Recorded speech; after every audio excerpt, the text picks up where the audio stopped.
আমার দেরি হয়ে যাচ্ছে, আমি চলে যাই। আর এইখানে কত সুন্দর একটা ব্যাগ রাখা আছে, দেখি তো এটার ভিতরে কি আছে। তুমি এটার ভিতরে যা ফেলবে ওটা দুইটা হয়ে যাবে। এই জুসটা এটার ভিতরে ফেলে দিয়ে ট্রাই করে দেখি তো দুইটা হয় কিনা। ওয়াও, এটা তো দুইটা জুস হয়ে গেল। চলো বাচ্চারা, তোমাদের হোমওয়ার্ক দেখাও। আমি তো হোমওয়ার্ক করিনি, বিজয় হোমওয়ার্ক ডাবল করে নেই। হয়ে গেছে ডাবল। সমুসা এটা খেয়ে নেই। না, এটাকে খাওয়া যাবে না, এটাকেও ডাবল করে নেই। দেখি তো টাকা ডাবল হয় নাকি। টাকা তো ডাবল হয়ে গেছে। আজকে ঘরের ভিতরে যা আছে সবকিছু ডাবল করে আম্মুকে খুশি করে দিব।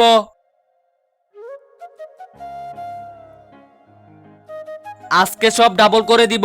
আরে আমার কাছে যদি টাকা থাকতো আমি টাকাকেও ডাবল করতে পারতাম। বিজয়, তুমি আমাকে অনেকগুলো টাকা এনে দাও, তোমাকে আমি 5 মিনিট পরে দিয়ে দিব। স্যার, 10 মিনিট পরে আপনার টাকা ফেরত দিয়ে দিব। এই নাও মিনা টাকা। আরে আমার টাকা জিনিসপত্র কই গেল? তার আগে বন্ধুরা, তুমি যদি তোমার মাকে ভালোবাসো তাহলে ভিডিওতে একটা লাইক করে চ্যানেলটাকে সাবস্ক্রাইব করে দিও। তুমি বেশি লোভ করেছো তাই তোমার এরকম হয়েছে।